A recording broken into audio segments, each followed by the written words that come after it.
L'ADN de mon bébé de 6 mois a été retrouvé sur plusieurs sextoys.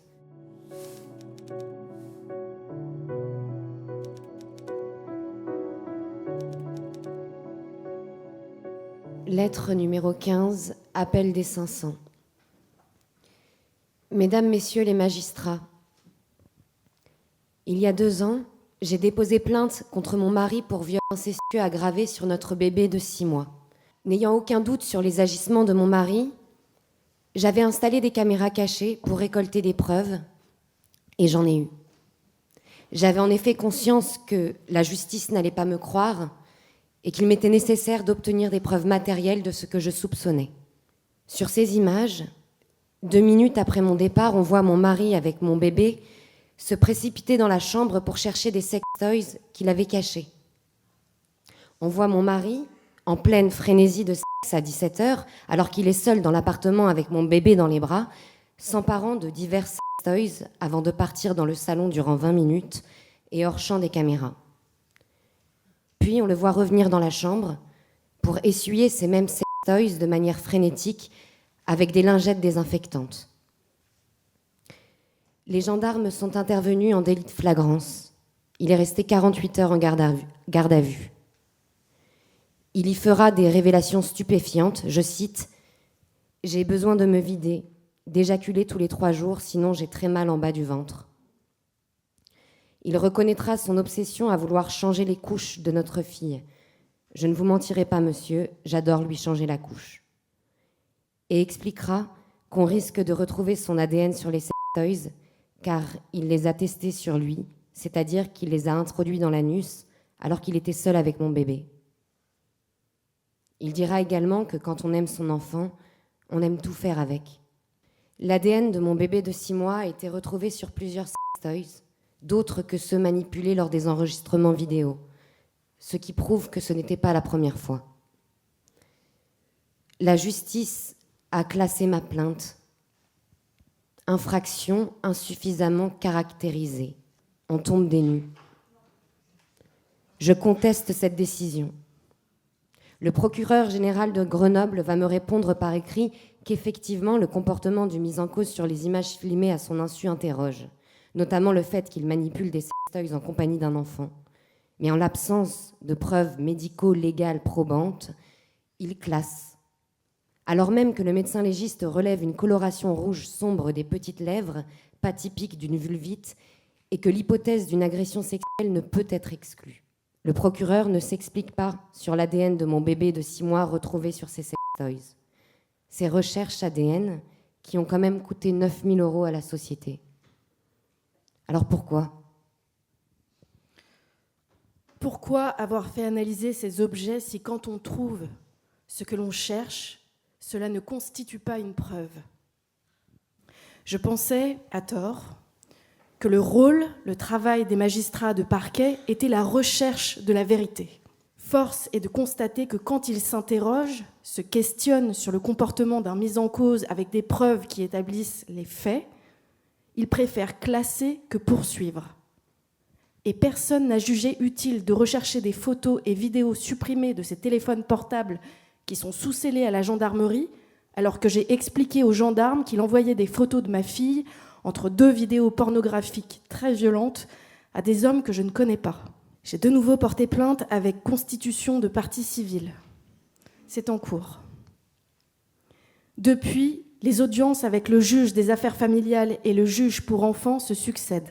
Lors de l'une de ces audiences, son avocate dira au juge des affaires familiales, je cite, « Sur ces enregistrements vidéo, madame verra monsieur qui change la couche du bébé avec des sextoys dans la main et prise dans un délire de paranoïa déjà bien ancré, elle va appeler les gendarmes qui vont intervenir en délit de flagrance de rien du tout, comme si c'était normal de changer un bébé avec des sextoys dans la main.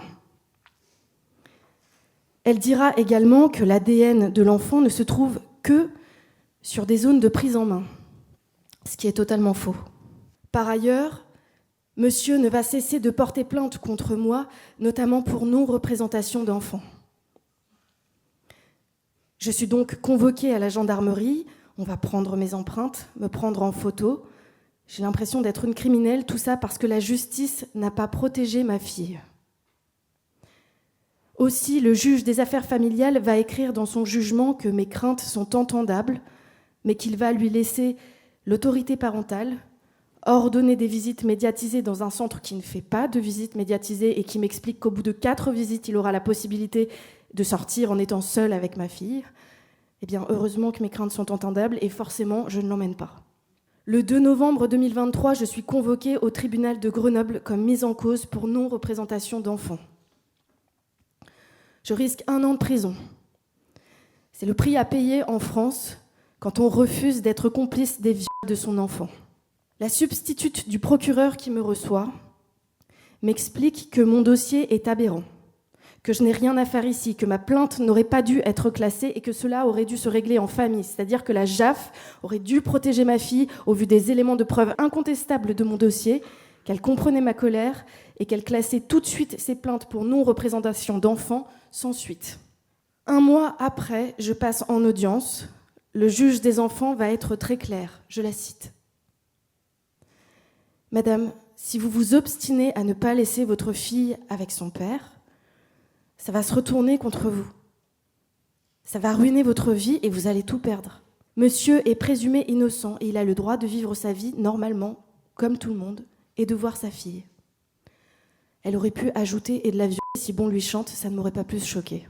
De quelles preuves supplémentaires la justice a-t-elle besoin quand il est rapporté et prouvé qu'un père manipule et teste avec son bébé de 6 mois dans les bras des sex toys et que l'ADN de l'enfant est retrouvé sur plusieurs sex toys? Malgré l'absence de condamnation pénale, monsieur est certes présumé innocent, mais cela veut-il dire pour autant que les faits ne sont pas constitués? Est-ce qu'il faut attendre une condamnation pénale pour que mon enfant soit protégé? Je sors de cette audience en morceaux, sonnée. Si je ne plie pas, on va me la retirer. La justice est schizophrène. En novembre, on me dit « Heureusement que vous ne lui avez pas laissé la petite, vous devez la protéger. » En décembre, on me dit « Si vous ne la lui laissez pas, vous allez tout perdre. » Perdu, je le suis déjà. Depuis ces 2 dernières années, avec mes proches, on ne comprend pas. Ce système judiciaire ne tourne pas rond. On préfère prendre le risque de laisser des enfants avec leurs violeurs et s'acharner sur les mères plutôt que de les protéger. Qui peut comprendre ça? Vous connaissez les chiffres. Seulement 1% de condamnation pour les viols incestueux. L'inceste en France n'est pas considéré comme un crime. Visiblement, le crime, c'est d'en parler. Je sais ce qui m'attend. Je connais le sort réservé aux mères qui refusent de laisser leur enfant à leur bourreau. Les cas de transfert de garde ou de placement sont légion. Mais comment pourrais-je amener mon bébé retrouver le monstre qui l'a agressé? Je ne peux pas. Je n'y arrive pas. Quelle est la logique de la justice? Qui protège-t-elle? La justice préfère aujourd'hui punir le parent qui coupe les liens avec le parent agresseur plutôt que de punir celui qui agresse son enfant. C'est le message adressé aux mères qui tentent de protéger leurs enfants de leurs bourreaux. L'on nous dit qu'il est de l'intérêt de l'enfant de maintenir un lien avec chacun des parents. Mais n'existe-t-il pas un intérêt supérieur de l'enfant de le protéger des agressions commises par l'un de ses parents? Nous vivons un cauchemar avec mon entourage, cherchant quotidiennement des solutions. Comment faire pour la protéger? Je vis dans la peur. Cet homme n'est pas son père. C'est son violeur. Je croyais que la justice était là pour protéger les gens, que c'était un principe moral et que la morale avait un but précis dans la cohésion sociale. Il n'en est rien. C'est un joli mot qui porte l'espoir d'un monde meilleur. Mais dans les faits, la cohérence de ce système s'arrête là. En France, le pays des droits de l'homme, des hommes uniquement, certainement pas des femmes et des enfants. Pourtant, Ma fille devrait avoir le droit de grandir sans être violée toute son enfance. Comprenez bien, je n'ai rien à gagner dans cette histoire. Nous étions mariés, nous venions d'avoir un bébé. La construction de notre maison arrivait à sa fin. 10 jours avant même le dépôt de plainte, nous avions commandé la construction de notre piscine. J'ai vu toute ma vie partir en l'air, mais je devais protéger ma fille. Car oui, en tant que mère, c'est mon rôle, mais aussi le vôtre, celui de la justice. En tant que magistrat, vous avez prêté serment, celui d'être digne, intègre et loyaux. Alors si vous rendez vos jugements au nom du peuple, protégez nos enfants. Arrêtez de nous torturer et de sacrifier nos enfants. Nous ne sommes pas que des numéros de parquet.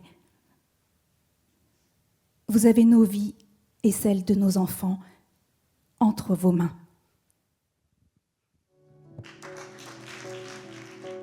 The call of the 500 mothers, launched by Incesticide France and the United Nations, are urging France to protect our children.